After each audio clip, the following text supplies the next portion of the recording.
Hello friends, જય મહારાજ, જય શ્રી કૃષ્ણ. સ્વાગત છે તમારું રિયા કિચન નડિયાદ યુટ્યુબ ચેનલમાં. તો આજે હું તમારા સાથે ઘરે પરફેક્ટ રીત અને ટિપ્સ સાથે રજવાડી છાશનો મસાલો કેવી રીતે બનાવવો તેની રેસિપી શેર કરવાની છું. તો હવે ગરમીની સિઝન ચાલુ થઈ ગઈ છે, ત્યારે શરીરમાં ઠંડક મળે તે માટે બધા ભોજન પછી છાશ પીતા હોય છે. તો આખા વર્ષ માટે સ્ટોર કરી શકાય એવો છાશનો મસાલો, અને આ છાશનો મસાલો તમે સલાડ, જ્યુસ, શરબત, ફ્રૂટ્સ પર પણ છાંટી શકો છો. સાથે જ હોટલ કે ઢાબા જેવી ટેસ્ટી છાશ પણ આપણે બનાવીશું. તો ચાલો રેસિપી શરૂ કરીએ. તો સૌથી પહેલાં એક પેનમાં 3 ટેબલસ્પૂન જીરું ઉમેરીશું, 3 ટેબલસ્પૂન લીલી વરિયાળી, 7 થી 8 નંગ લવિંગ, 1 ઇંચ તજનો ટુકડો, 10 થી 12 આખા મરી, અડધી ટીસ્પૂન અજમો, 15 થી 20 નંગ મીઠા લીમડાના પાન. હવે અહીંયા આપણે ગેસની ફ્લેમ ઓન કરી દઈશું અને બધી જ સામગ્રીને આપણે મિક્સ કરીને રોસ્ટ કરી દઈશું. અહીંયા જીરું અને વરિયાળી ઉમેરવાથી શરીરને ખૂબ જ ફાયદો મળે છે, અને અજમો ઉમેરવાથી પાચન શક્તિમાં ખૂબ જ સારો એવો વધારો થાય છે. અહીંયા તમે તાજા લીમડાના પાન કરતાં સુકાયેલ લીમડાના પાન પણ લઈ શકો છો. મારી પાસે તે નહોતા એટલે ફ્રેશ પાન ઉમેર્યા છે. અને હવે બધી જ વસ્તુને આપણે કન્ટિન્યુઅસ ચલાવતા રહીશું, જેથી કરીને જે મસાલા છે તે તળિયે બળી ન જાય. તો અહીંયા લીમડાના પાન ક્રિસ્પી ન થાય ત્યાં સુધી તેને સ્લો ફ્લેમ પર આપણે તેને રોસ્ટ કરી લઈશું. તો લગભગ અહીંયા 5-1 મિનિટ જેવું થઈ ગયું છે, અને તમે જોઈ શકો છો કે લીમડો આ રીતે ક્રિસ્પી રોસ્ટ થઈ ગયો છે.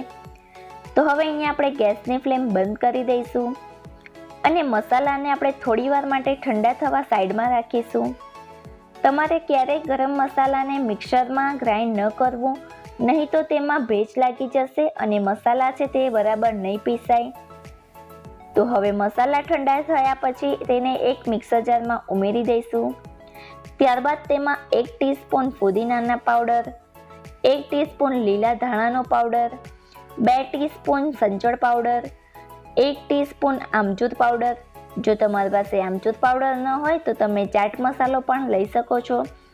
અને સ્વાદ પ્રમાણે મીઠું ઉમેરી એકદમ ફાઇન પાવડર કરી લઈશું.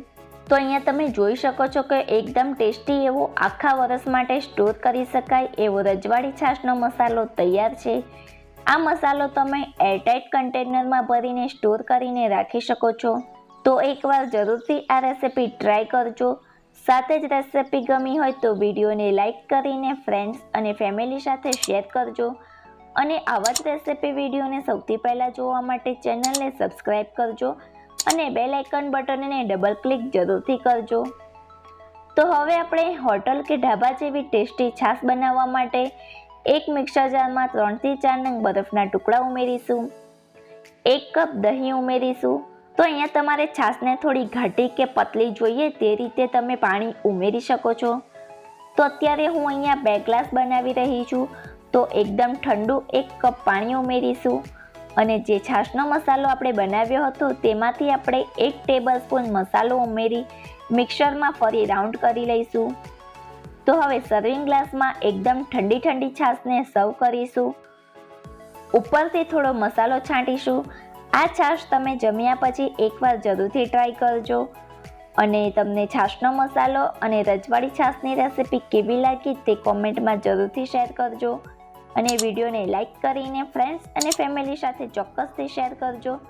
ચેનલ સબસ્ક્રાઈબ ન કરી હોય તો જલ્દીથી જ સબસ્ક્રાઈબ કરજો. તો ચાલો ફરી મળીશું આવી જ નવી રેસિપી સાથે.